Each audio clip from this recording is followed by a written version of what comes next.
a educação em nosso país.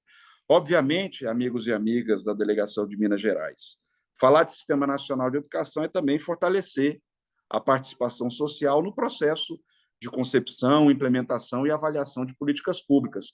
Por isso, nós estamos a realizar, e está de parabéns o Fórum de Minas Gerais, uma conferência, daqui a pouco, uma Conferência Nacional de Educação, para que o Plano Nacional de Educação, que é articulador do sistema, por isso que o sistema deve tornar viável as metas, diretrizes e objetivos desse plano, a gente tem que, obviamente, ratificar a necessidade dos fóruns, das conferências, também no tecido propriamente do Sistema Nacional de Educação que vai ser regulamentado. Ou seja, tanto mais vigor e caráter permanente terá um Sistema Nacional de Educação e as políticas educacionais, quanto mais instâncias colegiadas e de participação eu tiver na sua conformação. Obviamente que o Sistema Nacional de Educação, tal como a gente desenha, nesse eixo 1, precisa trabalhar na pactuação e na materialização de padrão nacional de qualidade, e aí a gente toma como referência o custo aluno-qualidade, numa concepção que, obviamente, englobe insumos, mas não somente. Englobe uma concepção ampla de qualidade, a gestão democrática, os aspectos relacionados a currículo, a valorização profissional, a educação integral, entre outros aspectos. Portanto, a modelagem e o parâmetro de financiamento dentro do sistema tem que ser bastante robusta. Obviamente que eu não posso falar de um sistema nacional de educação sem falar de diretrizes concertadas, pactuadas, de avaliação dos sistemas, das instituições e das redes, o que vai para muito além da mera avaliação de desempenho acadêmico, seja na educação básica, seja na educação superior. Por isso, quando a gente fala de avaliação no contexto do sistema, nós estamos falando de modelagens e de sistemas que sejam capazes de diagnosticar nuances, condições de oferta que a avaliação de desempenho não nos garante. Portanto, nós falamos não em processos padronizados de avaliação, mas de processos que olhem, obviamente, desempenho, mas que vá para muito mais além disso, numa concepção muito mais ampliada de avaliação.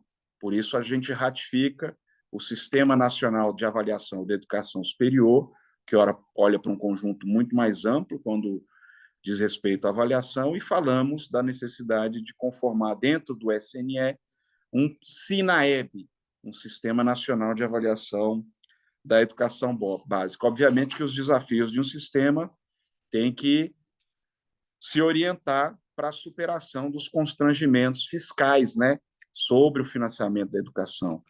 Um Sistema Nacional de Educação e um PNE que o articule tem que ser expansionista em termos de direitos, porque são muitos os desafios não vencidos e, obviamente, a vencer na próxima década. Nós tivemos um Plano Nacional de Educação 14-24, que avançou bastante, mas muitas metas, diretrizes e estratégias não foram efetivadas. Então, nós temos desafios não vencidos. E, obviamente, mais de 10 anos depois, quando nós começarmos a debater no Congresso Nacional um novo plano, outros desafios já se apresentam. Vamos lembrar que nós passamos por uma pandemia que nos introduziu um conjunto de novos desafios, para ficar apenas no exemplo da pandemia e das suas consequências sobre a educação, sobre as condições de oferta, sobre a formação, sobre a disponibilidade de recursos tecnológicos e educacionais, internet, etc., etc., etc. De todo modo, ao debater o sistema, reforço, nós temos uma história já construída na CONEB de 2008, na CONAI de 2010, 14, nas conferências populares de 18 e 22, onde a delegação de Minas Gerais sempre teve um papel nesses diferentes processos históricos muito importantes. Nós tivemos o próprio debate do plano atual, nós temos um conjunto de propostas legislativas apresentadas, ao menos, desde 2011, porque eu não vou tratar do PL 1258, que deu origem à nossa LDB de 96, porque lá havia um capítulo dedicado ao Sistema Nacional de Educação que acabou sendo derrotado. mas nas últimas legislaturas e nas últimas conferências, esse tema foi muito recorrente e, como eu assinalei, alguns aspectos que são dinamizados pelo nosso Sistema Nacional de Educação, obviamente que todos esses esforços das conferências últimas e das últimas proposições legislativas e as atuais que tramitam no Congresso Nacional nos dão muitos elementos para o debate que vai ocorrer na conferência de janeiro de 2024. É importante essa discussão sobre um PNE que articule o sistema por razões que eu vou ratificar e que estão colocadas no eixo 1. Debater PNE e Sistema Nacional nos marcos do artigo 214, tal como redigido, e eu não preciso lê-lo para vocês, porque conhecem melhor do que eu até, amigos e amigas. Nós estamos falando de um instrumento de planejamento e de uma arquitetura institucional, o sistema, que vai perpassar 3 governos, já que, no caso concreto, o plano ele é decenal. Portanto, ele informa instrumentos de planejamento para além dos 4 anos de governo regulares dos respectivos mandatos, não é isso? Esse texto constitucional reafirma o sistema para encaminhar os desafios nacionais. Talvez o maior ensinamento sobre os prejuízos atinentes à inexistência de um sistema nacional de educação foram informados pela pandemia. Todo mundo, quase que uníssono, falou da falta de coordenação nacional para garantir protocolos de segurança sanitária na escola, para garantir recursos tecnológicos, para tentar garantir vínculos, para tratar da saúde mental de professores, alunos e pais irresponsáveis e por aí vai. A ausência de um sistema, e notadamente de instâncias de negociação e pactuação que são centrais na regulamentação do sistema, nos dão a dimensão da centralidade desse sistema nacional de educação. Perguntaria a vocês, amigos e amigas, qual é a ambiência institucional estável para fazer compromissos se nós tivéssemos uma pandemia, que Deus nos livre, para os que acreditam em Deus, de uma nova pandemia daqui a 3 anos. Quais seriam essas instâncias já consolidadas, os mecanismos de diálogo e de deliberação? Um sistema vai informar esses e outros aspectos com muito vigor. Um sistema nacional de educação também é muito importante por considerar toda a educação básica. Então, vamos entender, amigos e amigas, que o nosso debate, para chegarmos a um documento final da CONAI, em 2024, que vai informar um novo Plano Nacional de Educação, não pode centralizar apenas a educação básica. Seria muito limitante e limitador que nós chegássemos à conclusão de que nós não precisamos avançar na conformação desta cobertura atinente ao sistema, de observar tanto a educação básica quanto a educação superior, os seus desafios próprios e específicos, perpassando diferentes etapas, modalidades e, obviamente, a relação entre as instituições dessas distintas etapas, educação básica e superior. E, obviamente, quando eu estou falando do Sistema Nacional de Educação, o texto do documento, no eixo 1, ratifica um princípio que é fundamental e que eu já toquei. Um Sistema Nacional de Educação e os desafios de um plano que seja decenal, ou seja, componentes que se interpenetram como política de Estado, vão indicar para a necessidade de vinculação permanente de recursos públicos que correspondam à garantia dos direitos a todo e qualquer cidadão, os direitos educacionais, marcados pela cooperação dos diferentes poderes públicos, que independam, inclusive, de decisões de governo, mas que sigam além das decisões de governo, por isso, estabilidade nas instâncias de negociação, pactuação, participação e de um instrumento de planejamento que seja decenal. Então, a gente está falando de um plano nacional que é epicentro das políticas educacionais, que é a espinha dorsal de uma política que seja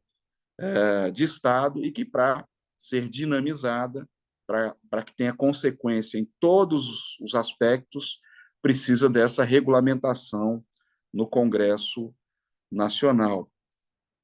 Então, obviamente, essa lógica do sistema é uma lógica altamente democratizante e, repito, necessariamente expansionista em termos de direitos. Não combina, portanto, com teto de gasto e desfinanciamento, não combina com desmonte de estruturas de participação, não combina com descoordenação nacional, não combina com o ensino médio que não represente os desafios da nossa juventude brasileira, que não comporte no debate do ensino médio efetivas oportunidades iguais no acesso a esse importante momento para a juventude brasileira, que é o ensino médio.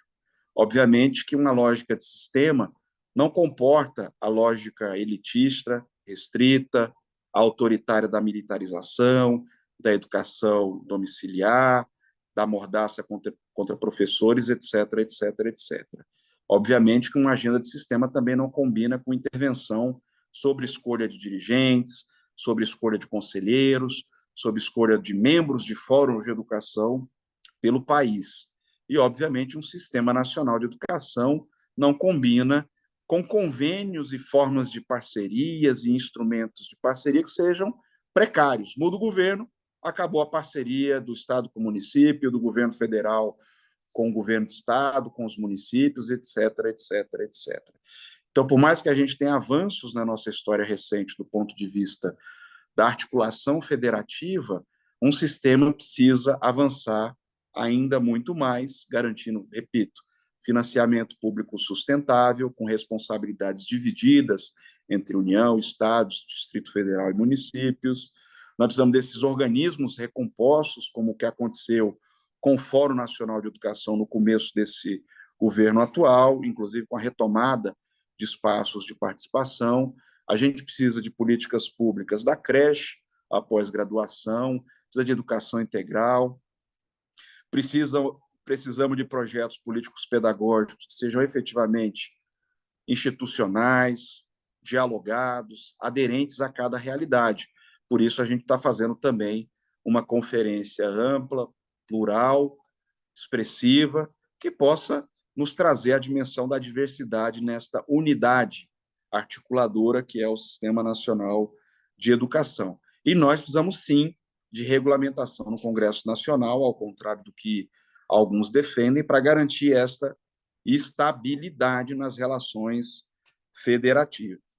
Nós não podemos seguir nessa lógica que é hora de prefeiturização de matrícula, hora de centralização na União, municipalização predatória, jogo de empurra. Então, o sistema vem para tentar, obviamente, equacionar a ação dos diferentes entes federados, baseados no diálogo federativo e em dinâmicas e processos de diálogo e pactuação político-social. Então, amigos e amigas, já me encaminhando assim para uma primeira leitura geral do que trata esse eixo 1, chamar atenção para os processos de avaliação mais amplos, chamando atenção para quem está se preparando e acumulou bastante em conferências, como é o caso aqui dessa delegação qualificada do Estado de Minas Gerais, que o INEP divulgou um novo painel de monitoramento do Plano Nacional de Educação, em que a gente consegue, de uma maneira muito mais amigável, didática, transparente, acessar o nível de alcance de cada meta, ou seja, o nível de execução de cada uma das metas nacionais, olhar a realidade de Minas Gerais, a olhar a realidade dos municípios de Minas Gerais. Digo isso porque, reconhecendo, além do mais, um trabalho qualificadíssimo de um órgão de Estado, que é o INEP e seus quadros, o monitoramento e a avaliação para efeito do debate do sistema e do novo Plano Nacional de Educação são muito centrais. Então, me parece ser oportuno, professora Cristiane, demais amigos e amigas aí de Minas Gerais, lançar luz para esse conteúdo também muito fundamental colocado à disposição pelo INEP, onde a gente tem o indicador e o painel de indicador de cada uma das 20 metas do atual Plano Nacional de Educação, que tem acesso fácil ali pelo portal do INEP, na área de acesso à informação, dados abertos, vocês vão encontrar o painel de monitoramento do Plano Nacional de Educação. A materialização do sistema e a concretização da regulamentação desde o Congresso Nacional sobre esse tema tem, obviamente, alguns pontos que eu traria também e que o documento traz no eixo 1, que conformam esse nosso cenário nacional desafiador em relação ao próximo Plano Nacional de Educação e, ao mesmo tempo, desafiador em relação à própria aprovação do sistema no Congresso Nacional. Eu não preciso dizer, eu estou aqui, procurei uma sala nos plenários do Senado Federal, não preciso dizer que a correlação de forças na Câmara e no Senado é francamente desfavorável à aprovação de um texto robusto, ancorado nos acúmulos históricos das conferências em relação ao Sistema Nacional de Educação. E, de igual modo, pode ser esse contexto das casas legislativas bastante preocupante para a consagração de metas no Plano Nacional de Educação, que vai começar a tramitar no ano que vem, que sejam, de fato, expressões da ampliação, vamos dizer assim, da garantia do direito em toda a sua extensão. Ademais, nós ainda temos o desafio, como campo educacional, de revogar diretrizes e algumas ações ainda, porque eram muitos retrocessos, e são muitos retrocessos os havidos nos últimos 6, 7 anos, nós ainda temos a necessidade de revogar algumas diretrizes que restringem currículo e formação. Vamos observar aí que muitas entidades, a FOP, a ANPAE, a ANPED, entre outras, além do Fórum Nacional de Educação, ainda reivindicam a revogação das diretrizes de 2019 em relação à formação de professor, tema muito caro e central no Sistema Nacional de Educação, e defendem, nesse sentido, nesse contexto, como consequência, a retomada das diretrizes 2 de 2015, sobre relatoria e construção do competente professor Luiz Fernandes Dourado. Então, está na rua esse movimento importante para a conformação de um cenário expansionista em termos de direito, nesse caso, do direito à formação inicial e continuada com qualidade. Nós estamos visualizando ao longo dos meses a retomada a retomada de um conjunto de políticas e programas, seu aperfeiçoamento e outras iniciativas, para falar apenas da retomada de obras e de um novo programa para o ensino médio e, nesse contexto, destacando uma nova política para a expansão da educação integral. Nós estamos falando da retomada da gestão democrática e seu reforço, que carece também de aprovação de diretrizes mais robustas, que reforcem, inclusive, conselhos, fóruns em cada unidade federativa, outras instâncias colegiadas, para além do que atualmente assinala a nossa LDB, que fundamentalmente trata, em alguma medida, de processo de escolha de dirigentes, a partir do artigo 207 da Constituição, e fala, ao meu juízo, de uma forma muito genérica, sobre participação de pais, alunos e professores e de algumas instâncias colegiadas. Acho que a gente pode e deve, no contexto do sistema e do debate legislativo, avançar na construção de diretrizes e parâmetros para a gestão democrática na educação básica. E, a esse respeito, chama a atenção dessa competente delegação de Minas Gerais para o projeto de lei apresentado pela senadora Tereza Leitão, que é o projeto de lei 2556 de 23, que trata justamente da gestão democrática na educação básica, fazendo com que, respeitada a peculiaridade de cada sistema de ensino, a gente considere outros princípios, diretrizes e parâmetros que possam reforçar na prática, na regulamentação concreta de cada estado, Distrito Federal, município, a gestão democrática. Nós ainda temos um número limitado de estados e municípios que aprovaram leis de gestão democrática. E, ao nosso sentir, e do eixo 1 do documento referência, isso se deve também à ausência de diretrizes nacionalmente pactuadas em lei, que possam informar e orientar a regulamentação em cada território. Quase concluindo, professora Cristiane, não sei se eu já cheguei aos 40, eu diria, falando e conversando muito com a secretária Zara da CECADI, mas também com os militantes e pesquisadores, especialmente da área da diversidade, dos direitos humanos, não há como a gente pensar e concretizar um sistema nacional de educação sem que a gente tome a ideia de equidade como conceito e como meta, como critério, inclusive, para estabelecimento de prioridades nas políticas públicas, como elemento de prioridade na alocação de recursos públicos, como elemento de prioridade à equidade na definição das políticas, da educação básica à educação superior. Isso é um elemento muito fundamental e muito repisado no eixo 1, mas também no conjunto do documento referência da nossa CONAI 2024. Não dá para a gente, reforço o que já assinalei antes, companheiros e companheiros da delegação de Minas Gerais, a gente precisa ratificar no nosso debate da conferência e no debate do sistema e no debate da aprovação de um novo Plano Nacional de Educação formas mais vinculantes e mais determinadas para assegurar que o Plano Nacional de Educação que pactuarmos incida de maneira muito mais vigorosa, aguda, sobre os instrumentos de planejamento das 3 esferas federativas. E aí eu estou falando do PPA, da LDO, da LOA. Esses instrumentos precisam ser compatíveis aos desafios que cada esfera federativa se colocar do ponto de vista educacional para a próxima década. Faço uma memória rápida. Acho que em 20 ou 21... Cara, não parece meu carregador aqui, mas é que eu esqueci de uma reunião que eu tinha 4 horas.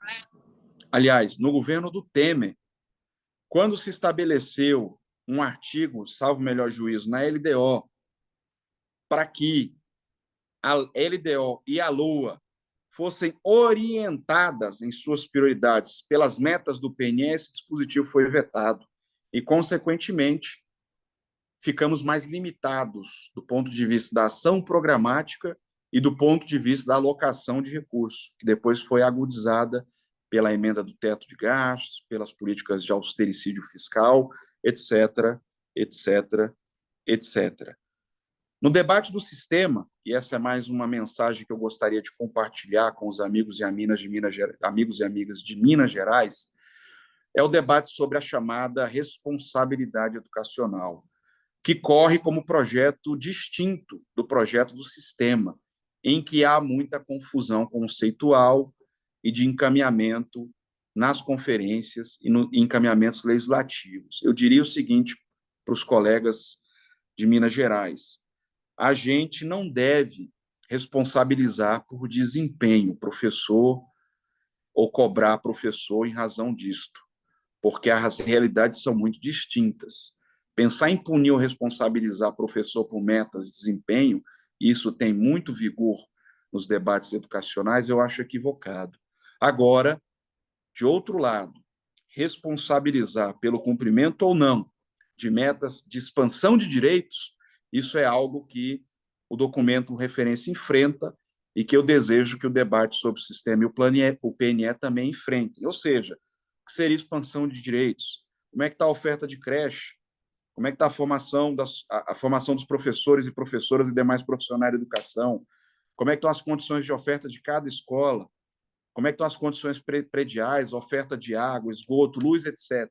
Se eu garantir o recurso e pactuei e aquilo não se concretizou por várias razões, cabe avaliar e, no limite, responsabilizar pelo não cumprimento daquele direito, certo? E isso exige um sistema muito bem regulamentado e relações entre as diferentes esferas federativas muito bem delimitadas. E, obviamente, responsabilizar pela existência ou não, quem sabe, de conselhos, fóruns de educação, com autonomia administrativa e financeira, pelo cumprimento integral e regular dos recursos vinculados à educação. Aqui e acolá a gente recebe e percebe denúncias de não cumprimento dos mínimos constitucionais.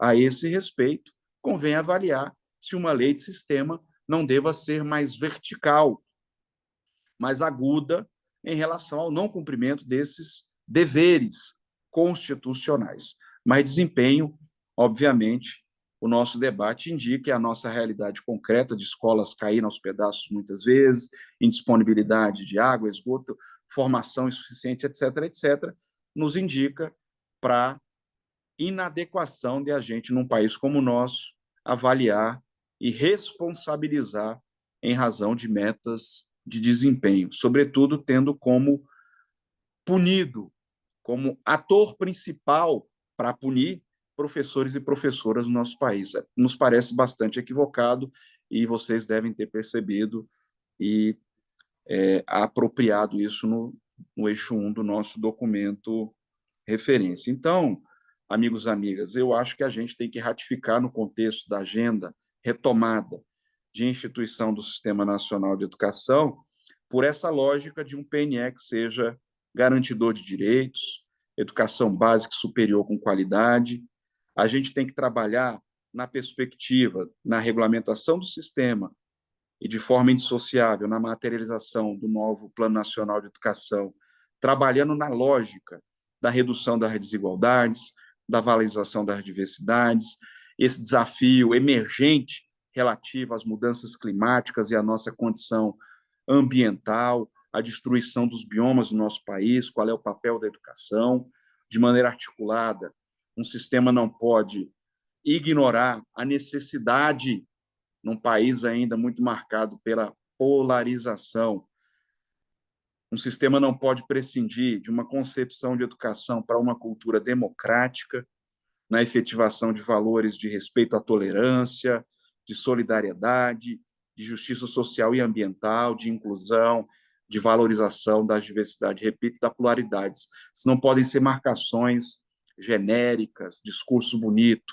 Isso tem que ser consolidado no nosso ordenamento jurídico, na regulamentação do nosso sistema e na materialização de metas, diretrizes do próximo Plano Nacional de Educação, de modo a que esses dois instrumentos, o paradigma para a educação, que é o sistema, e o instrumento de planejamento decenal, epicentro das políticas para a educação, possam colaborar decisivamente para eliminar todas as formas de discriminação, violação de direitos no ambiente escolar, construindo de forma dialogada, pacífica, instituições que sejam, na educação básica superior, livres de preconceito, de violências, de abusos, de intimidações e de perseguições de toda natureza. E, para isso, repito pela terceira ou quarta vez, não existe sistema e não existe Plano Nacional de Educação robusto sem financiamento justo,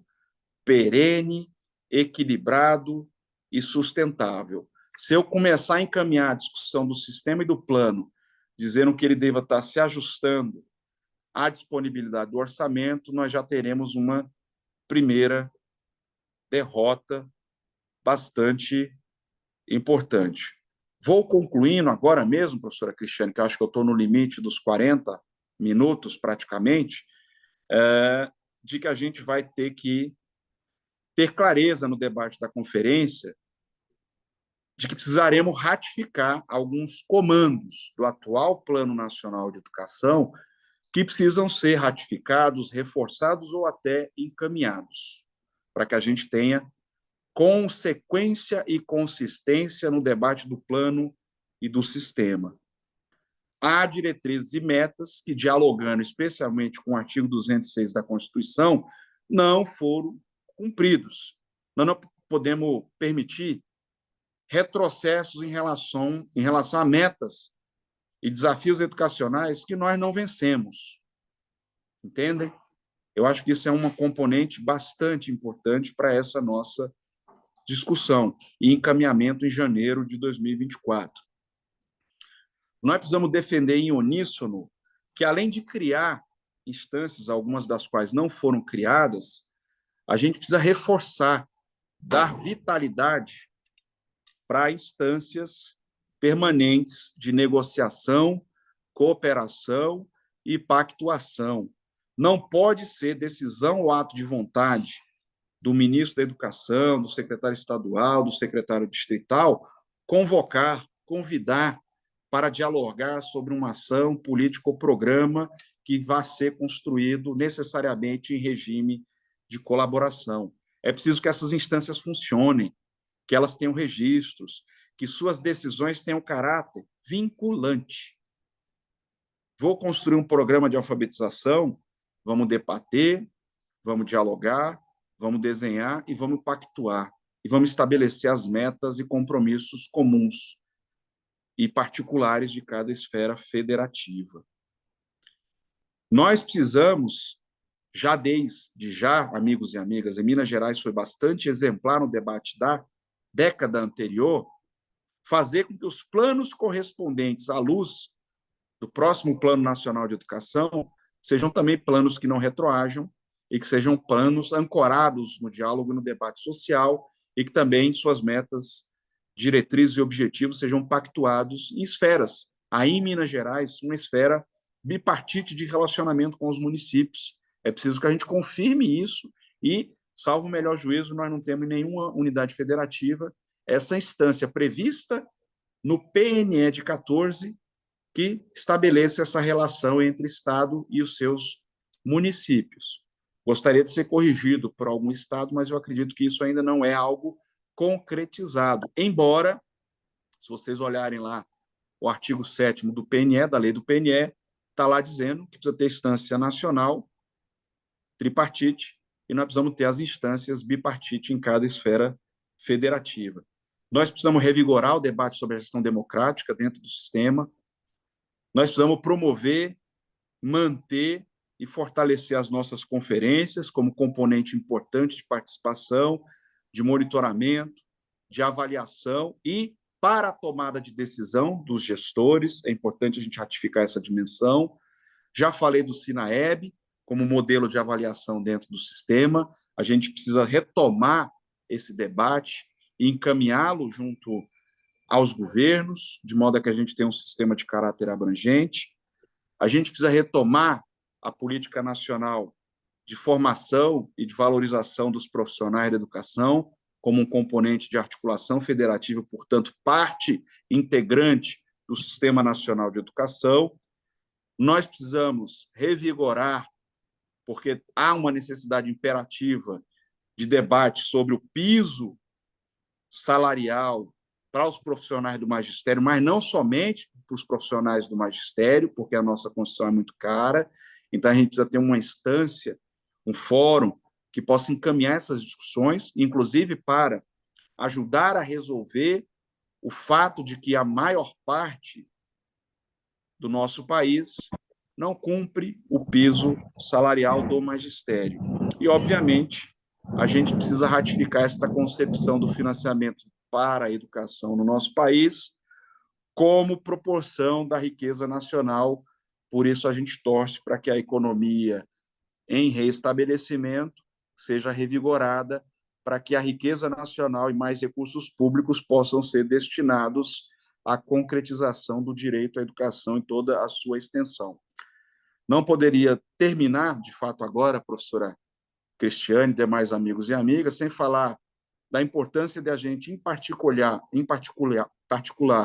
quando olhamos para a diversidade do nosso país, falar do planejamento educacional, olhando os territórios etno-educacionais indígenas, que é algo que precisa ter desdobramento na nossa discussão, retomar algo que foi muito importante, mas que foi perdido nesse tempo recente, que diz respeito a uma outra instância, que é o Fórum Permanente de Valorização e os Fóruns Permanentes de Apoio à Formação. Minas Gerais teve uma experiência interessante, Mato Grosso, Rio Grande do Sul, que é esse organismo em cada território para, em diálogo com o MEC e os municípios, planejar, escalonar, progredir em relação à formação dos professores e dos demais profissionais da educação em cada território, pactuando metas, recursos, tipos de formação, conteúdos prioritários, etc, etc, etc. E, obviamente, a gente precisa fazer com que os nossos colegiados, conselhos, fóruns, nas diferentes esferas, garantam, por isso eu falava da importância de retomar o debate sobre diretrizes e parâmetros de gestão democrática, para o que a gente tem um texto sugerido pela senadora Tereza Leitão. É preciso que essas pessoas expressem a diversidade das instituições mais importantes da nossa educação. Eu não posso ter um conselho que não tenha, talvez, a UNCM, não posso ter um conselho que não tenha representação sindical, não posso ter um conselho que não tenha representação das instituições de formação, e isso, infelizmente, acontece, que não tenha participação de estudante. Então, acho que garantir essa composição mínima no contexto da gestão democrática me parece algo que o sistema pode assegurar. Então, professora Cristiane, nós temos um grande desafio aí para a CONAI, que a gente tem dito muito, desde a CONAP, né, que saiu com a Carta de Natal, a CONAP da Esperança, a Carta de Natal, a Carta da Esperança. Nós temos aqui um processo que é de retomada muito vigorosa, né, com percalços, é verdade, mas de retomada do diálogo social, da participação, e acho que, inclusive, o Fórum de Minas Gerais, mais uma vez, está de parabéns, porque, além do processo mobilizador muito qualificado, com os desafios que teve, né, conferências à distância, financiamento e apoio com seus limites, etc., tá? A gente sabe um pouco disso, mas que estão fortalecendo sua preparação, ouvindo aqui um pouco, eu tenho certeza que muita coisa vocês já sabem, mas, repito, esses debates que a gente vai travar no âmbito da CONAI são muito importantes, vão ser impulsionadores da elaboração e discussão do PNE e para informar o que a sociedade deseja em relação à regulamentação do sistema. Então, obrigado aí pela generosidade do tempo, pela possibilidade aí de diálogo. Estou às ordens, Galdina, enfim, professora Cristiane, Analise, outros amigos e amigas têm meus contatos aí, fiquem sempre muito à vontade para o que eu puder ajudar. Muito obrigado aí pela paciência, e se eu deixei de tratar alguma coisa, estou aqui às ordens nesse momento e adiante. Um abraço, viu? Obrigado, gente. Alisson, nós é que agradecemos, né, infinitamente todos os desafios aqui impostos, né, e tratados, né, e chamada a atenção, né, de cada um de nós que estaremos, né, em Brasília para discutirmos, né, todos esses eixos, e especialmente, né, a gente dá início com o eixo 1. E eu disponibilizo agora, né, para que as pessoas que tenham feito, né, seus questionamentos, que manifestem-se, né, aí para levantar a mão, para que a gente possa então, né, fazer esse trato aí, né, para dialogarmos aqui, né, com o Alisson, né. Eu vejo aqui efetivamente o Isaac. Mais alguém?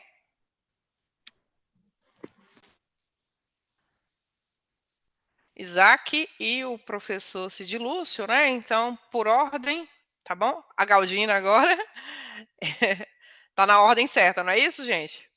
Isaac primeiro, posteriormente professor Cid Lúcio e depois a Galdina, tá bom? A palavra com vocês, né? Para que a gente possa então iniciar esse diálogo.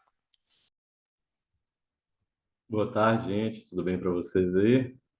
É o seguinte, eu quero agradecer a enorme contribuição aí que o Alisson ele deu para a gente, né? Eu sou do eixo 7, então eu tive pouco contato com o eixo 1.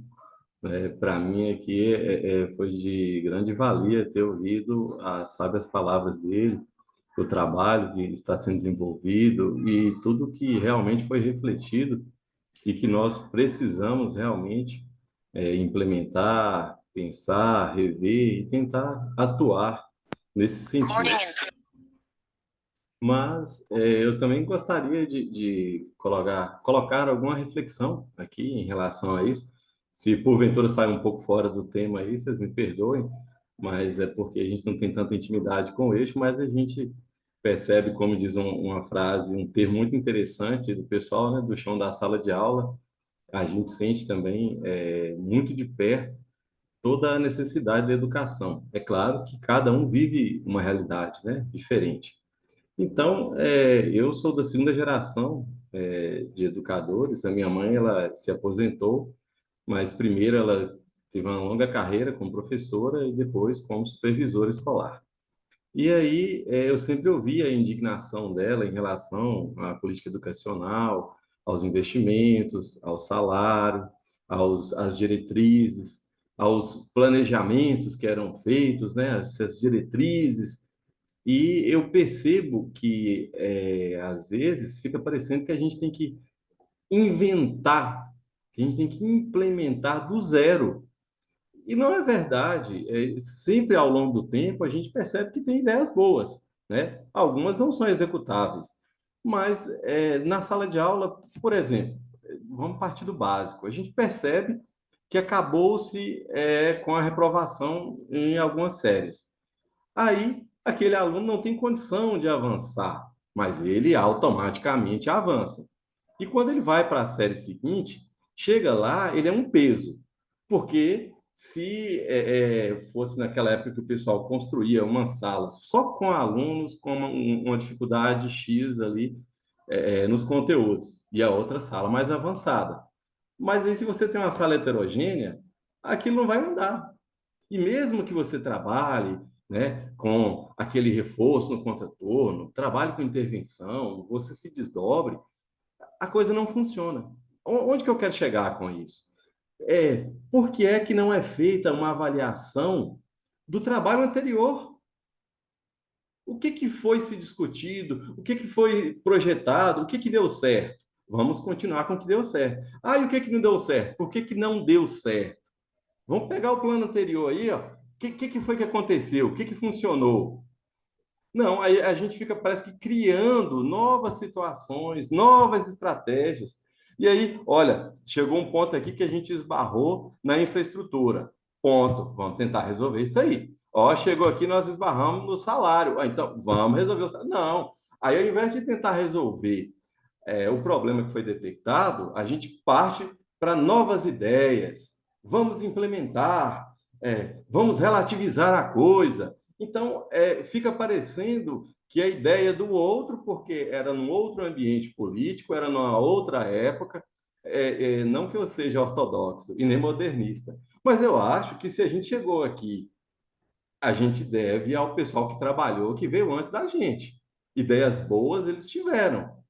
Não, aí fica parecendo o seguinte, que chega um ponto que tudo tem que ser discutido com a máxima urgência, com a máxima capacidade, que todo mundo tem que saber todo aquele conteúdo, ou é para amanhã, nós temos um prazo X, vai ser virtual, o outro não vai ser presencial, e vamos fechar, vamos, e pronto, a coisa vai funcionar. Então, eu acho que no Brasil a gente tem esse defeito de querer olhar muito para frente e às vezes não analisar o que foi que deu errado, né? A gente percebe que cada escola tem um problema. Ah, uma escola tem um número menor de livros. Ah, outra escola a infraestrutura é ruim. Ah, na outra escola tem a questão do regionalismo. Ah, na outra escola isso, na outra escola aquilo outro. Ah, essa região o IDH é baixo demais. Então, essa região ali pode perceber que tudo lá é ruim. Então, como o Brasil é muito extenso e existem N problemas que não são possíveis de serem resolvidos de forma rápida, mas eu quero chamar a atenção para isso.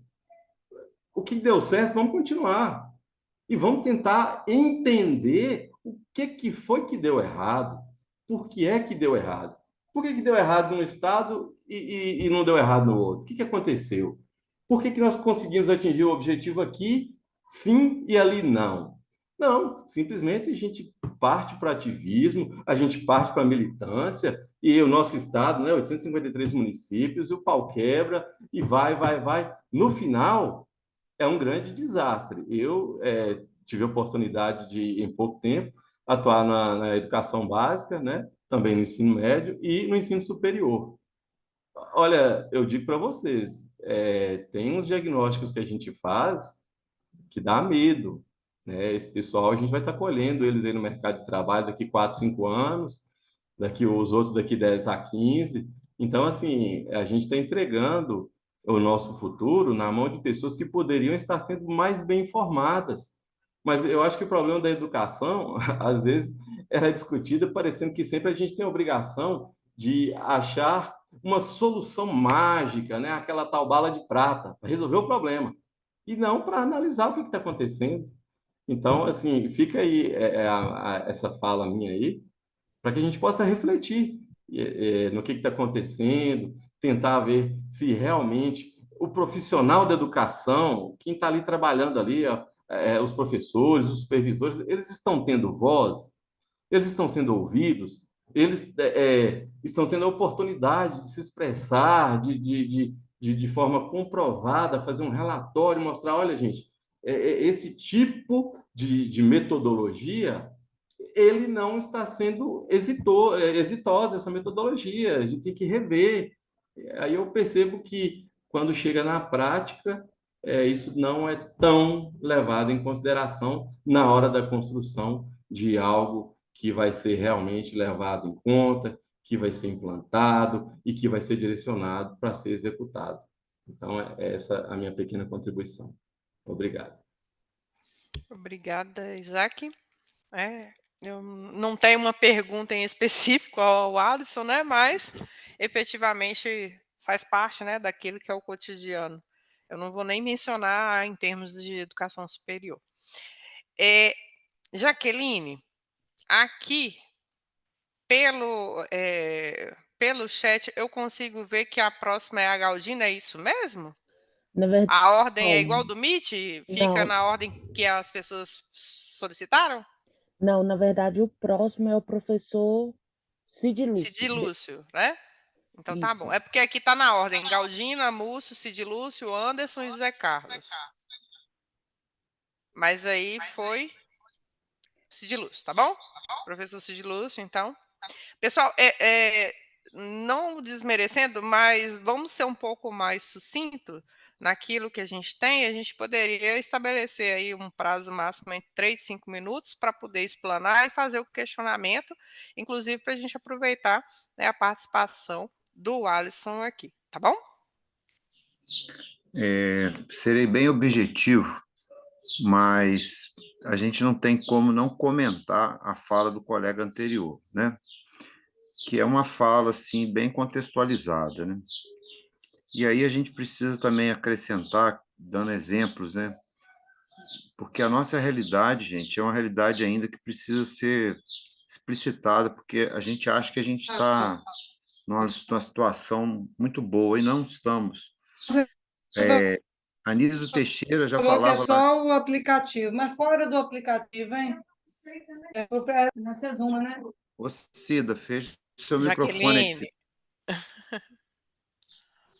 Jaqueline. Quando ele faz referência à história, eu gostei, porque o professor Anísio Teixeira, já lá em 1900, antigamente, falava na escola Sabe integral. o que o cara falou? Jaqueline, por favor. eu até tentei silenciar o microfone dela aqui, mas não estava dando. Aí eu tive que retirar ela da reunião. Ok. Obrigado, colega. Então, depois temos aí vários educadores defendendo a educação integral, mais ultimamente Darcy Ribeiro, enfim. A realidade nossa é que nós estamos muito atrasados, gente. A maioria dos países desenvolvidos, a educação já é integral, já é 7 horas, 8 horas, 7. E aqui a gente está achando que com 4 horas a gente vai educar nossas crianças, né? Então a gente precisa realmente resgatar esses grandes nomes que defenderam a educação melhor. Faço isso só para pontuar, para agradecer a participação do nosso colega Alisson, nosso companheiro aí de hoje, parabenizar pela sua fala, e me preocupou a fala dele, porque assim, eu confesso que ainda não li todos os eixos, né? Nós temos agora os documentos com as emendas que nós precisamos ler, né? Apesar de eu não ser do eixo 1, mas nós temos que tomar pé de tudo. E me preocupou, eu quero dividir a preocupação com vocês, para a gente já não sei se o documento já pensa, né? Porque quando fala que tem que passar pelo Congresso, que vai votar pelo Congresso, que ele falou que o Congresso está maduro, tudo bem, está maduro, porque esse tema já vem há quanto tempo que a gente já vem falando de sistema nacional.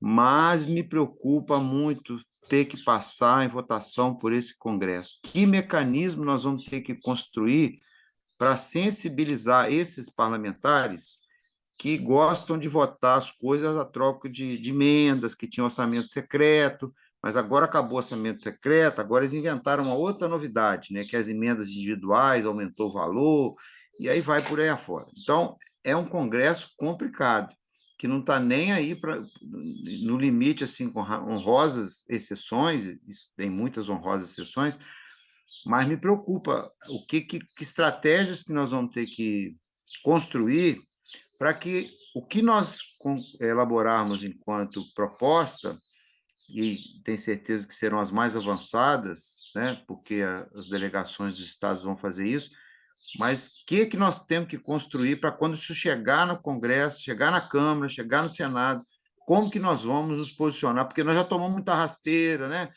Enfim, vocês aqui todos são maduros, sabem do que eu me refiro.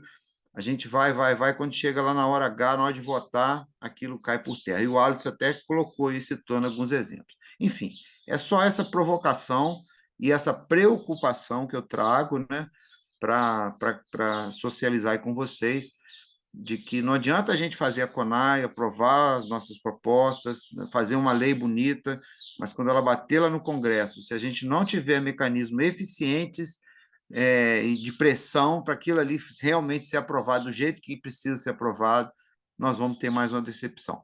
Mas eu sou confiante, eu sou otimista, viu, gente? Eu não sou pessimista, não. Só estou trazendo a realidade do contexto, né, para socializar com vocês. Obrigado.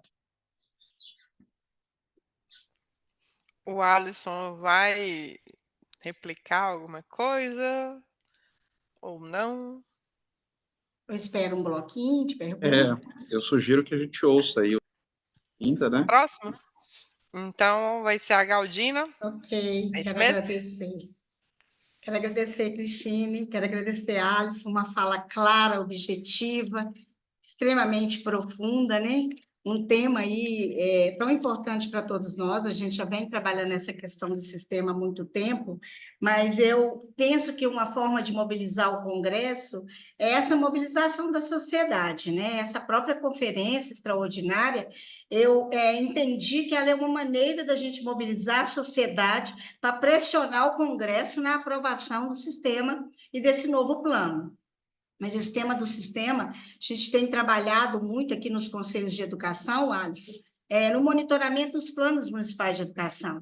Mesmo com a pandemia, mesmo com todas as dificuldades, com todos os desafios, com tudo aquilo que nós passamos nos últimos anos, a gente não deixou de monitorar os planos, plano estadual e os planos municipais. Eu, particularmente, sou mais envolvida no plano municipal de Belo Horizonte e de Contagem. José Carlos está aqui, que é do Fórum Municipal de Belo Horizonte, ele sabe que a gente fez o monitoramento, avaliamos o plano por duas conferências, conferência 2019 e agora 2022, e a gente nessa preocupação de estar monitorando o plano, porque o plano, querendo ou não, ele tem esse vínculo, essa ligação com o Plano Nacional de Educação, e o objetivo é que se cumpra as metas estabelecidas da 1, a meta 20, que está no Plano Nacional, dentro dos municípios. Mas eu percebo que o que a gente precisa, de fato, é efetivar o regime de colaboração, fazer essa discussão com os entes federados, município, Estado e a União. Nós temos que efetivar dessa forma que a gente vai, de fato, conseguir ter um novo Plano Nacional de Educação e implementar esse plano, monitorar esse plano e avaliar esse plano através das conferências de educação. Você traz um ponto fundamental, que é a questão da gestão democrática. Precisamos fortalecer os conselhos de educação, os fóruns municipais, os fóruns, os outros conselhos também, todos os conselhos, né, Conselho de Direito, Conselho de Política Pública, que é a maneira da gente garantir a participação da sociedade civil. E a sociedade civil vai dar o tom, né, da política da educação nesse país. Eu acredito muito no fortalecimento desses órgãos de Estado, desses órgãos de garantia de direito, e uma forma que a gente tem de garantir os direitos, né, o direito à educação de qualidade social, é através dessa pactuação. Nós vamos ter que pactuar com os entes federados que essa política, de fato, seja uma política efetiva e que ela venha, de fato, atender cada indivíduo desse país e fazer a diferença na vida desses indivíduos. Quero dizer que nós estamos abertos, né, sempre dialogando, E eu faço uma pergunta. Eu tenho trabalhado com os municípios dizendo da importância de se organizar o sistema próprio em cada município, com uma forma também de promover o sistema nacional. Se você multiplica os sistemas municipais, automaticamente você está fortalecendo para se instituir o sistema nacional. Por exemplo, nós temos 853 municípios, 50 municípios têm sistema próprio. Não que seja uma questão ilegal, não é. O município ele opta por estar ligado à Secretaria do Estado, ou o Estado organiza o seu sistema próprio, como está posto na Constituição Federal. Eu sou a favor de que o município exerça a sua autonomia posta lá na Constituição de 88. Então, eu tenho dito para os municípios da importância de organizar o sistema próprio para garantir essa autonomia e também para fortalecer, para que se institua um sistema nacional, que seja um sistema que dê conta de dar respostas para a educação básica, para a educação superior, para a educação profissional, tanto na educação pública como na educação privada. É essa a minha pergunta sobre os sistemas municipais. Obrigada, Cris. Então, temos 3 pessoas ainda para fazer questionamentos, então eu vou retornar ao Alisson, né, para ele fazer suas relações a respeito daquilo que foi aqui ponderado e questionado, e aí a gente volta. E eu gostaria só de verificar uma coisa, gente. Qual é a ordem? É Anderson, Múcio e Zé Carlos, ou é Anderson, Zé Carlos e Múcio? É Alguém lembra aí? José Carlos, depois o Anderson e depois o Múcio. Ok, então. Obrigada, Jaqueline. Então, passemos então ao Alisson. Obrigado, professora Cristiane. Eu vou tentar ser muito telegráfico para a gente tentar cumprir o nosso tempo, sempre, às vezes, com prejuízo aí de alguma resposta não dada. Primeiro, ao Isaac, gratidão recíproca, é sempre bom a gente estar nesses ambientes de diálogo, de interlocução. Obrigado pela generosidade. E ele que é de família de educadores, então qualifica muito a intervenção. Com acordo total de que implementar qualquer coisa em termos de política educacional, em qualquer esfera, a partir do zero, desconsiderando, eu entendi a intervenção dele desta forma, os acúmulos, os avanços, a história propriamente é muito ruim. Exemplo dado a questão da aprendizagem, que é um desafio muito grande. Eu acho que você precisa garantir progressão, que eu acho que foi o tom crítico especialmente, e aprendizagem. E acho que os instrumentos de planejamento, nos diferentes níveis, do PNE, passando pelos planos estaduais, até chegando na proposta pedagógica da escola, em cada sala de aula, precisam considerar essa dimensão. Acordo total que nessa nossa discussão, no nível mais abrangente, que é o da discussão de um plano.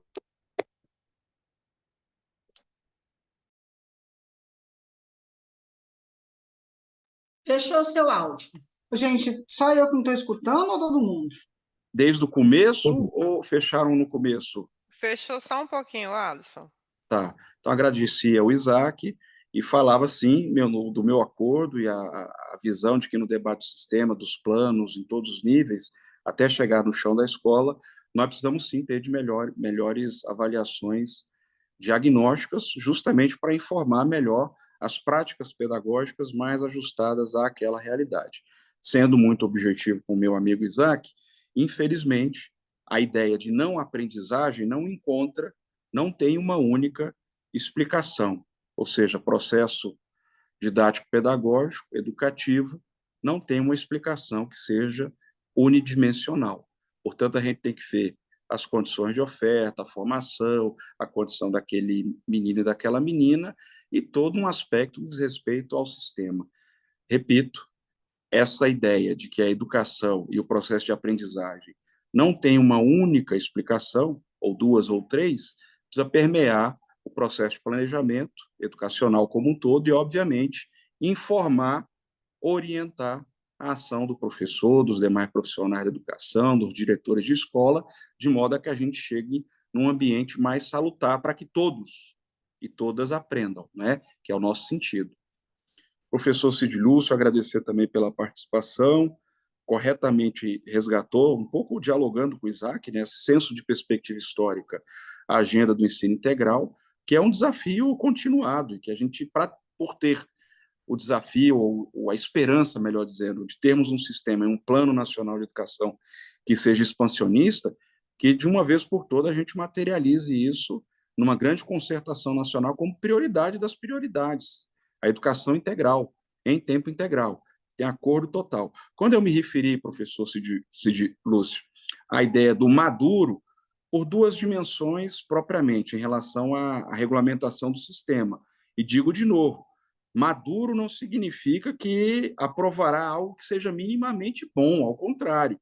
Eu disse maduro porque a gente encontra nos últimos anos o debate ocorrendo com mais vigor na Câmara e no Senado, porque nas últimas legislaturas, mesmo com conferências, nós não tivemos formalizadas propostas sob sistema com cara de Sistema Nacional de Educação. Os líderes passaram a colocar esse tema, nos últimos anos, como tema prioritário, como tema amadurecido, mas o texto não é detalhe. Qual o texto a ser encaminhado e aprovado? Foi aprovado um texto no Senado. É o melhor texto? Não. Há outros textos tramitando na Câmara. Sendo aprovado no Senado, esse do Senado foi para a Câmara. Então, professor Cid Lúcio, nós temos tramitando atualmente lá, aqui no Congresso Nacional, deixa eu ver se eu resgato aqui, 1, 2, 3, 4, 5 projetos de lei complementar tratando do Sistema Nacional de Educação, que são projetos de diferentes autores, de diferentes partidos políticos. Essa é uma realidade que nós não vimos nem na legislatura anterior, nem a anterior. Então, eu estou falando, há 10 anos, nós não tínhamos 5 projetos sendo debatidos. E, nesse contexto, é importante dizer que nós temos uma referência. São 2, eu diria assim, como texto para o debate sobre o sistema. O PLP 216 de 2019, que é de autoria da deputada Rosa Neide. Digo isso porque ela apresentou no início da legislatura passada um projeto de lei, que você vai ler lá a exposição, a justificativa dela, ela vai dizer: este texto bebe na fonte das conferências, da SASE e da elaboração do Fórum Nacional de Educação de 2016, antes do processo de impeachment.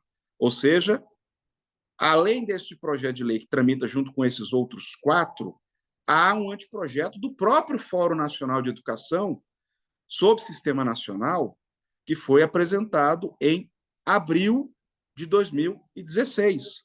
Nós não havíamos, até então, formalizado, nem governos e nem instâncias colegiadas, propostas legislativas sobre Sistema Nacional de Educação. Ou seja, sai de uma ideia mais geral de sistema e vai para uma proposta concreta de regulamentação para estabilizar relações federativas. É nesse sentido apenas que eu fiz referência à ideia de maduro, mas, repito, nós estamos longe, concordando com o professor Cid Lúcio, de ter uma correlação de forças que favoreça aprovar um texto próximo ao do Fórum ou da professora Rosa Neide. Ao contrário, por isso concordo e já faço o link com o processo, com o reconhecimento ao processo de mobilização que fez referência à professora Galdina, que é uma pessoa muito querida, muito competente e que tem acompanhado muito essa discussão.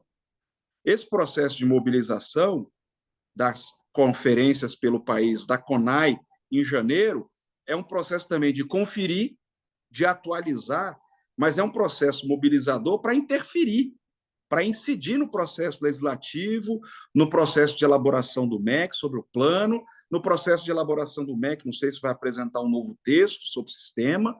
Então, esse processo que a professora Galdina chama a atenção, e essa preparação, essa formação, essa reunião é parte disso, também é para interferir, para incidir. E ela faz boa memória a outro importante processo, que é esse do monitoramento e avaliação dos planos, que também é mobilizador, que também é para diagnóstico e que também é para informar o debate sobre o sistema e, especialmente, informar e interferir sobre a elaboração do próximo Plano Nacional de Educação. Nós não temos visão autoritária, então, portanto, reconhecemos que, bom ou ruim, é no Congresso Nacional que o debate do sistema e o debate do plano vai precisar passar.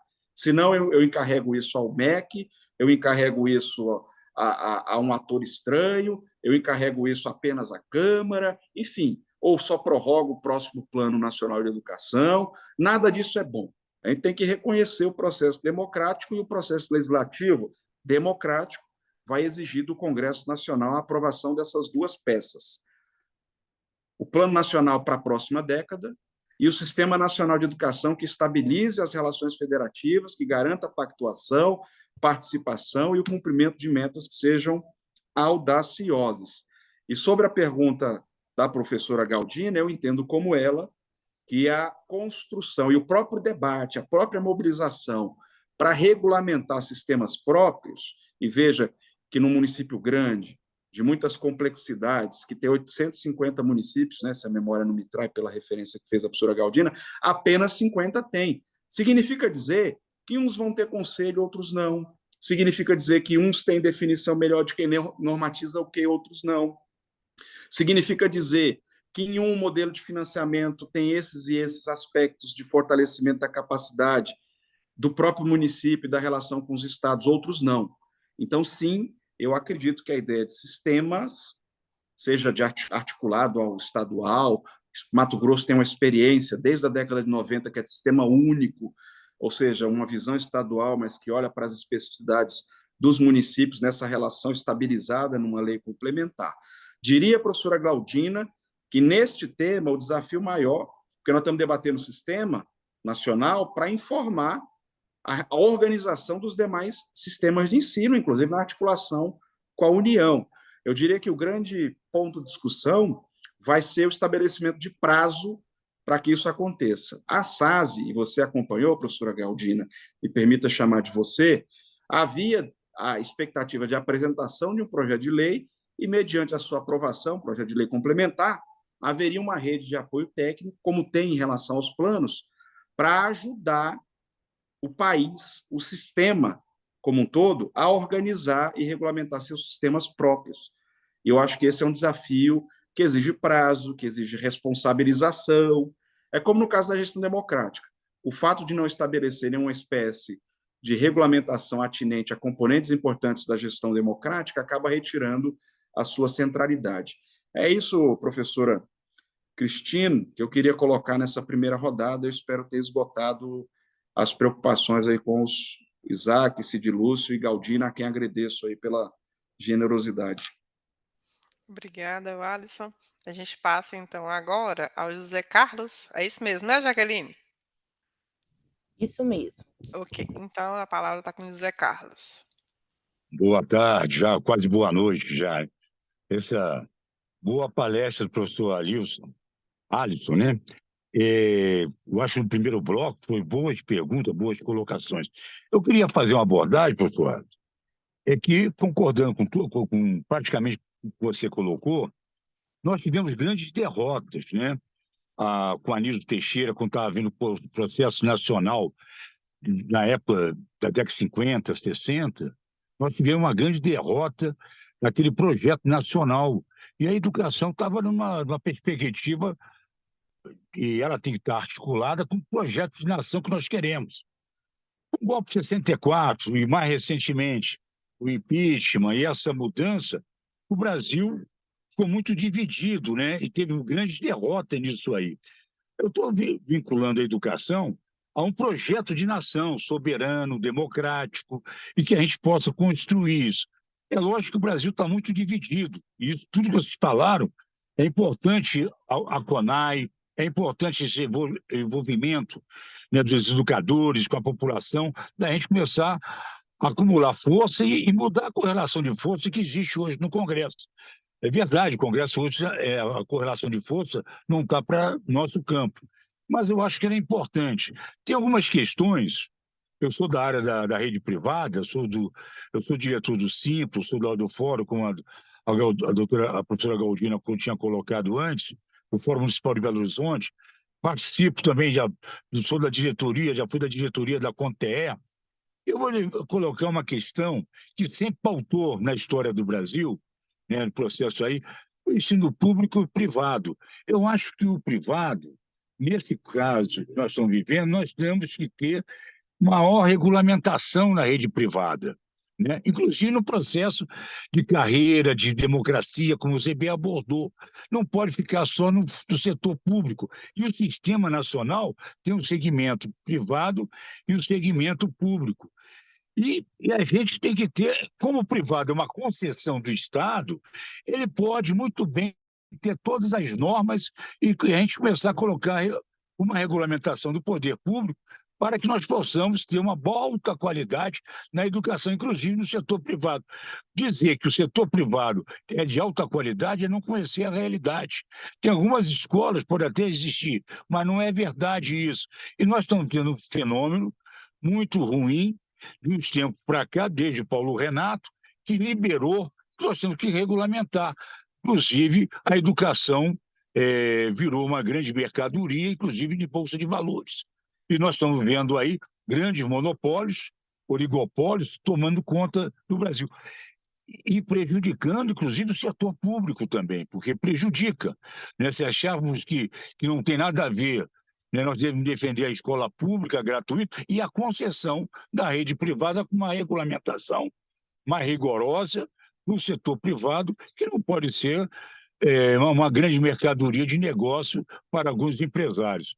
Queria abordar isso, e que eu acho no eixo 1, nós temos que ter clareza que muitas vezes o próprio funcionário público começa a ter uma visão liberal, como se a rede privada, ele é o dono, ele é o proprietário, não tem, ele tem toda a liberdade e autonomia. Isso é um absurdo. Nós vivemos num país, nós temos um projeto de nação, temos que construir esse projeto de nação soberana, democrática, e a democracia, em qualquer segmento, em qualquer setor, ela tem que ser muito bem democrática.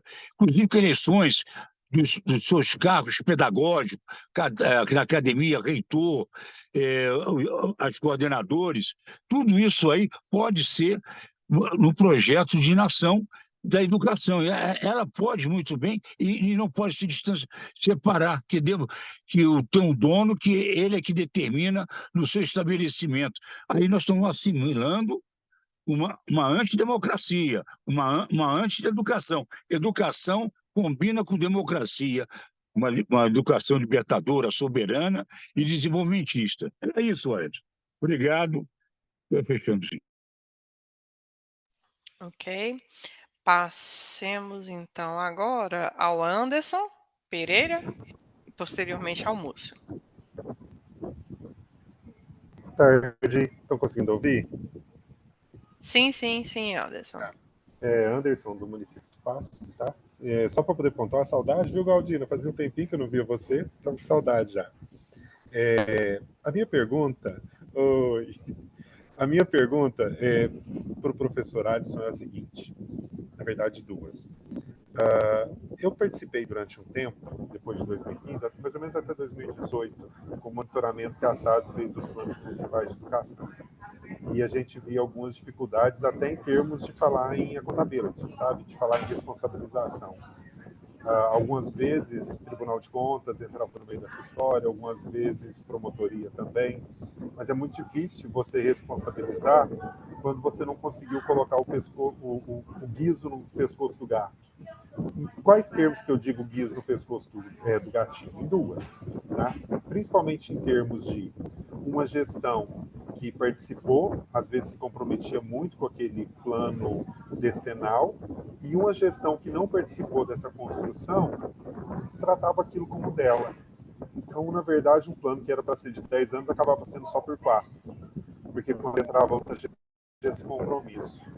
Fora a questão que a gente nunca conseguiu emplacar muito bem dentro dos planos de orçamento, tanto o plurianual, de 4 em 4 anos aí, né, o segundo, o terceiro e o quarto ano de uma gestão, mas o primeiro da outra, e as leis de diretrizes orçamentárias, de orçamento, que são feitas anualmente.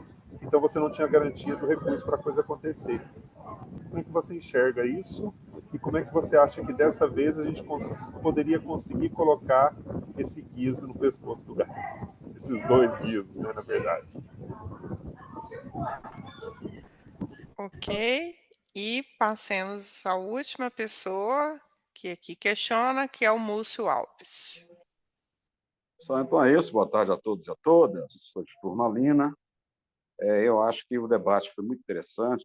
O Wallace fez algumas colocações que são bastante pertinentes e que a gente tem que, de novo, né, estar nessa luta. E a importância da CONAI está justamente dessa forma de movimentar com a sociedade para debater educação. Pena que a etapa territorial de Minas foi tão prejudicada pela falta de envolvimento dos entes, tanto do Estado quanto do município. Não houve comprometimento nenhum, infelizmente. Então, isso traz um prejuízo muito grande no momento em que os municípios deveriam ter sido mobilizados e intensificado esse debate para construir, de fato, aquilo que é interessante. Quando falo em educação integral, eu fico com uma preocupação muito grande. Antes de você ter educação integral, você tem que melhorar muitas estruturas das escolas. Na atual situação que nós vivemos, de escolas com tantas dificuldades, eu sou do Vale do Jequitinhonha e conheço muito bem a realidade daqui, não é diferente de muitos outros municípios, é muito difícil discutir educação integral. Porque nós não temos que ter escola integral, tem que ser educação. Dentro de um espaço, se você colocar um jovem 6 horas, sem dar a ele condição de ter o mínimo, ele vai enlouquecer e te enlouquece também enquanto profissional. Não tem possibilidade. Outra coisa é a questão do sistema. Eu acho que o sistema é interessante debater sistemas próprios, cada município. Só que nós não conseguimos nem a atual legislação, nós conseguimos fazer os municípios cumprirem. Nós estamos com a lei do piso aí desde 2011, né, reconhecida como aplicável pelo Supremo, e boa parte dos municípios não cumprem, não tem legislação. Nós temos os conselhos, que na maioria dos municípios pequenos é um amontoado de representantes de prefeito dentro dos conselhos. Não tem uma construção democrática de constituição de conselhos. Então, isso nós precisamos mudar. Isso, a primeira coisa é mudar isso. Porque tem que ter uma legislação que não permita a interferência político-partidária dentro de gestão, dentro de conselho. Conselho é da sociedade. É ela que tem que estar presente lá dentro. Não é o prefeito, não é a presidente do prefeito. Então, é importante a gente entender que a hora é a gente tentar avançar. A gente estava numa caminhada razoável, né? Esses 4 anos atrás aí foi 4 não, né? 6 foram dolorosos para a educação. A gente perdeu muito. No estado de Minas, nós estamos vendo o pior momento da história. Imagina um estado que está entregando para os municípios uma carga que eles não têm a menor condição de cumprir. Esse processo de municipalização com proposta é terrível.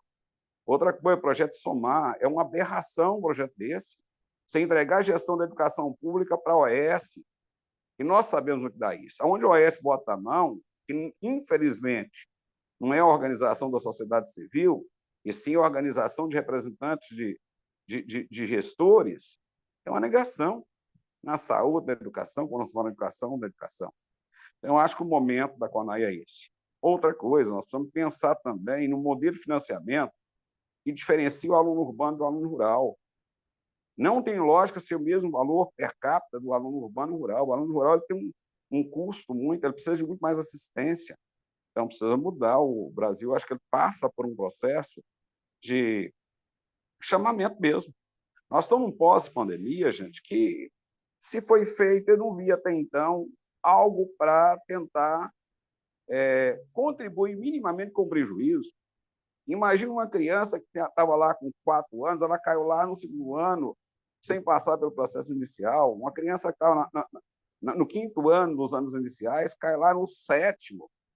É algo assim que nós não temos que culpar, nós temos que assumir que houve um problema e que cabe ao poder público, juntamente com a gente, quanto educadores, atuar para minimizar os problemas. Não é empurrar. Então, os gestores empurraram, né, como se fosse tudo às mil maravilhas. Então, eu acho que é isso. Eu espero muito da CONAI 2024, que a gente possa avançar, né, e também que nos torne, de fato, a CONAI o resultado da CONAI como um modelo de orientação e como que o Congresso respeite o posicionamento da sociedade. Que vai sair de lá um debate, mesmo com os problemas, um debate que envolve a sociedade. Então é isso, obrigado. Grata, Múcio. E agora a gente retorna para o Alisson, né, para proceder com as intervenções necessárias. Agradecer aí o professor Zé Carlos, Anderson, Múcio. Eu concordo e isso é constatável do ponto de vista histórico, que nós tivemos grandes derrotas, não só do ponto de vista civilizatório e educacional, mas grandes derrotas que há uma coincidência, professor Zé Carlos. Sempre que a gente acabou sendo surpreendido e submetido por processos de ruptura democrática, 30, 50, agora mais recentemente, a gente também teve retrocessos muito aparentes e evidentes em relação à educação. Então, tenho absoluto acordo que o nosso debate na conferência sobre o plano, sobre o sistema, tem que vincular um projeto educacional estável, de longo prazo, a um projeto nacional soberano, inclusivo, e certamente a tarefa que cumpre a CONTE e outras organizações sindicais, dos movimentos, de pesquisa, vão nesse sentido. Sobre o tema em específico, que é da regulamentação do ensino privado, isso é uma preocupação que tem sido trazida por alguém que vocês conhecem bem, aí, especialmente, que é o professor Gilson Reis, que representa a CONTE no Fórum Nacional de Educação, e digo com muita honestidade, professor Zé Carlos, que esse é um tema que é enfrentado nas propostas de regulamentação do Sistema Nacional de Educação, mas de uma maneira, ao meu juízo, ainda muito limitada, e nós precisamos avançar. Esse, ao mesmo tempo que é um ponto de necessário avanço nas formulações em andamento, certamente o professor Zé Carlos sabe melhor do que eu, esse talvez seja o tema de maior resistência na aprovação por este Congresso atual, na sua atual configuração.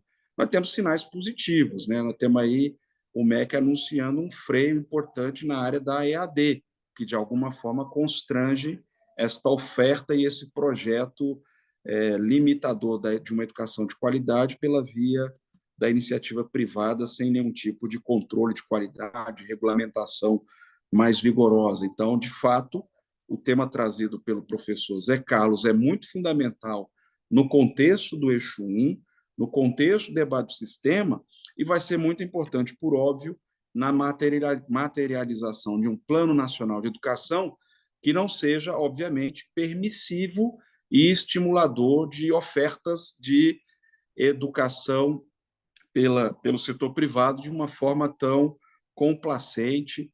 Eu acho que esse é, sim, um dos desafios mais estratégicos, inclusive, para a gente aprovar textos legais, seja o PNE, que exige lei e aprovação, seja um projeto de lei complementar que exige quórum qualificado. Então, o consenso é mais dificultado por essa via, que é justamente para a gente garantir maior estabilidade. Mas, antes de garantir maior estabilidade, a sua aprovação se vê mais complexificada, vamos dizer assim. E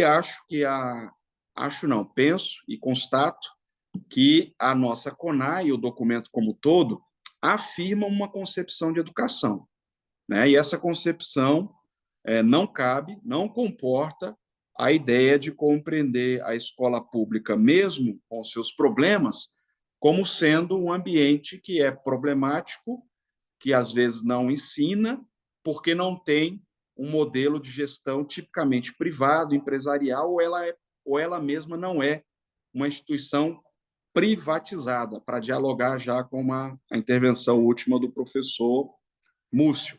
Então, acho que a nossa conferência não comporta uma visão de denúncia e de destruição da própria escola pública, por óbvio. Então, a gente precisa reconhecer esta preocupação como algo muito fundamental, porque há setores muito bem organizados que querem vender, e nós sabemos disso, uma lógica de gestão e de entrega, tipicamente da iniciativa privada, partindo de uma denúncia bastante injusta, inclusive de falência da escola pública.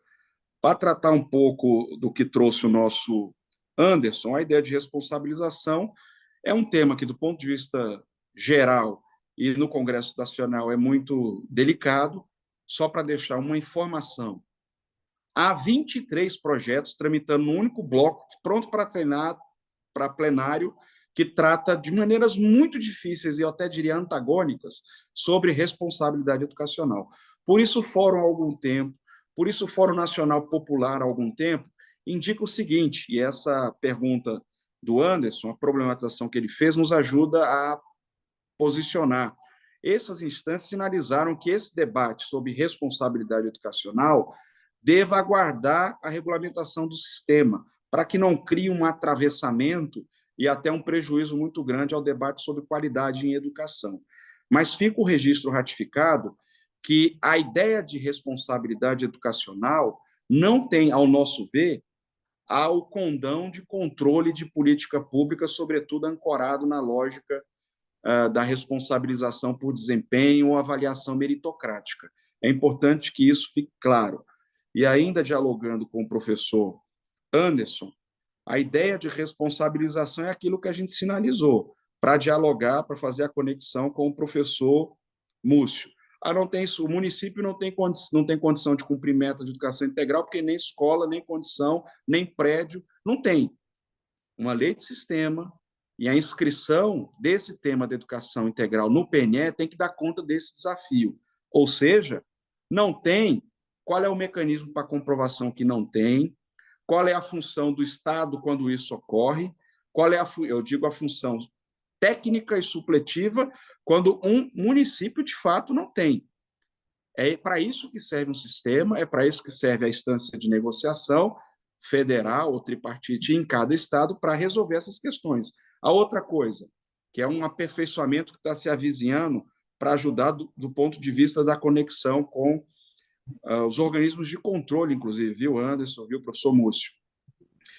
Se eu não consigo estabelecer a correspondência da mesma meta nacional, o município tem que estar autorizado a customizar as suas metas em diálogo com a esfera estadual e a esfera da União. Ou seja, é importante que haja essa clareza de que o esforço que deva ser dispendido por um determinado município em relação à expansão de educação integral, por exemplo, não é o mesmo de outro município, não é o mesmo do Estado e muito menos da União. Esse aspecto de tornar cada meta localmente mais aderente àquela realidade, sem rebaixamento de direito, é algo que também ensejaria, ao meu ver, responsabilização. Ou seja, eu vou olhar para aquele município, pactuar uma meta, que é a menor, porque a realidade é aquela, mas ainda assim aquele município não tem como garantir. Eu tenho que ter normatização para enfrentar esse desafio local, do ponto de vista estadual e do ponto de vista nacional. Então, eu não posso apenas admitir que não tem e deixar por isso mesmo. Por isso, a regulamentação do sistema tem que informar, tem que ajudar a equacionar esse tipo de situação que é bastante recorrente. Para esse tema da educação integral, isso é muito forte. Para o tema das creches, da pré-escola, isso é muito forte. A relação federativa para esses dois temas, entre outros, precisará ser muito mais bem estabelecida, de modo a que a gente tenha uma ação mais efetiva da União, estabilizada, e dos estados, estabilizada em relação aos municípios. E, nesses casos, eu acho até que ensejaria, sim, algum nível de responsabilização. Ou seja, se eu aperfeiçoo e normatizo de caráter vinculante determinadas dimensões da política educacional, garanto as condições técnicas e de financiamento, e ainda assim eu não produzo avanços do ponto de vista da garantia do direito, é um tema a gente trabalhar no campo, na esfera da responsabilidade educacional. Mas, repito, é um tema que não deve ser colocado adiante da regulamentação do sistema, ao nosso ver. Termino dizendo, professora Cristiane e demais, mais uma vez agradecendo pela paciência, espero ter podido ajudar, e digo sim, o tema da gestão democrática é dos mais importantes, total acordo com o professor Múcio, acho que tem um acordo quase unânime, eu imagino. Não cabe gestão privada na educação pública brasileira quando a gente não fez justiça à escola pública brasileira, nem do ponto de vista do financiamento, da regulamentação do sistema, justiça aos professores, etc., que estão atuando na escola pública. E sim, conselho e outros organismos colegiados que não contem com a participação de professores, de representações de entidades reconhecidas, legítimas, nós não podemos permitir, nós não podemos aceitar. E, por isso, repito, a lei de sistema, a regulamentação do sistema, o debate do plano, precisam enfrentar. E, da forma como o documento está enxergando, é minimamente, de um lado, eu vou esquecer, obviamente, outros esforços, minimamente reconhecer a necessidade de uma regulamentação mais ampla da gestão democrática, com caráter vinculante, e, de outro lado, garantir, por uma lei que seja complementar e com caráter vinculante, uma composição mínima, ou seja, determinados organismos colegiados de participação não podem deixar de assegurar ao menos tais e tais assentos representativos. Nós não temos isso na nossa legislação. Então, nós precisamos avançar para assegurar, como anunciando o nosso professor Múcio, que o conselho não é da gestão, não pode ser, não deve ser, e nós vamos batalhar para isso. A gestão é parte do processo de diálogo e de participação. E quanto mais ela se abrir, e aí eu termino, ao nosso ver, porque essa é uma aposta, e é uma coisa que a gente constata também nas pesquisas. Quanto mais ouve, quanto mais dialoga, a tomada de decisão ela vai ser mais, não só legítima, mas ela tenderá sempre a ser mais acertada, correta, atenta àquela realidade. Então, um abraço fraterno, a gente vai cumprindo o tempo, e foi uma tarde bastante educativa para mim também. Viu? Minhas anotações estão aqui, tem pontos de alerta para o nosso fórum, e eu acho que serve bastante também para isso, para que a gente siga nesse esforço comum. Obrigado aí de novo, os nossos membros também do Fórum Nacional, que estão aí em Minas Gerais, Gilson, Tino, a Cristiane, a querida Analise, a professora Galdina, os que eu não consegui ver porque eu estou aqui no meu celular. Fica o abraço aí em meu nome, em nome do professor Heleno do Fórum, em nome desse coletivo que está batalhando com vocês aí para a gente produzir avanços na nossa política nesse próximo período, tá bom? Um abraço fraterno. Agradecemos infusamente, né, aqui a questão da sua participação, Alisson, né, foi fundamental para a gente perceber, né, a dimensão do que é o eixo 1, né, na busca incessante da garantia efetiva, né, disso que seja, né, termos um sistema nacional de educação condizente às realidades, né, e de forma equitativa e também justa, né, e promovendo inclusive a sua sustentabilidade, né, que são temas maiores e conceitos que estão aí abordando todo a questão da CONAI, né. Eu, em nome da professora Analise, né, agradeço novamente a sua participação, a todos os membros da delegação de Minas Gerais que aqui estiveram conosco, né, faço solicitação à Jaqueline para que coloque não, quem está colocando é outra pessoa, né, quem ainda não assinou a lista de frequência, a de presença, favor colocar novamente no chat, tá bom? E aí a gente encerra, né, esse nossa segunda reunião da delegação, nos preparativos, né, para uma participação mais adequada e correta, né, naquilo que é a CONAI extraordinária em Brasília no final de janeiro de 2024, tá bom? Uma boa noite a todos. Vamos fazer a foto? Eu esqueço, Isaac. Galdina tem que passar o batom, passar o perfume para poder tirar a foto dela, né? Porque tem gente se preparando aí, tem 1 hora, né? Professor Mas, Alisson, assim, se nota 1000, possível, viu? né, eu Parabéns aí gostaria que pelo as seu pessoas conhecimento. abrissem suas respectivas câmaras para que a gente possa fazer um mosaico mais adequado aqui, né, daquilo que é a nossa preparação da delegação de Minas Gerais. Quem é que fica? Alguém tira? Isaac, você tira e disponibiliza? Jaqueline também. Jaqueline está Tem gravando. gente aí que ainda não abriu a câmera, não, hein? Não. Tem muito pouco. Tem que ser várias Aí eu pessoas. gostaria, se for o caso, de tirar a fixação do Joe e da Rosane para poder ter um mosaico maior. Tá bom? Eu gosto de tirar com eles, ainda bem que eu já tirei.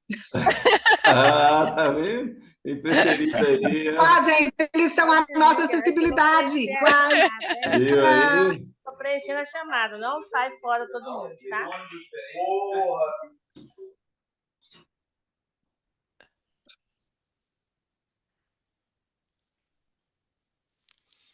Tirou, Isaac? Tirei. Tem então gente aí até de Turmalina, hein? Vale do Jequitinhonha, não tem? Tem gente de Meu pai todo mora em estado. Turmalina, Antônio Isaac Cordeiro. Então tá bom. Uma boa tarde para todos vocês, né? E aí a gente se encontra na nossa terceira reunião, que vai acontecer o mais rápido possível. Kátia, Cristine. Parabéns. Tchau, muito Tchau, obrigada. tchau. Aí, Um um abraço. abraço Parabéns, para Cris. todos Abraço a vocês. todos. abraço. Obrigado, Tchauzinho. pessoal. Tudo de Bom bom. noite para vocês. Tchau. Obrigada. Até mais, Cristine. Um abraço, gente.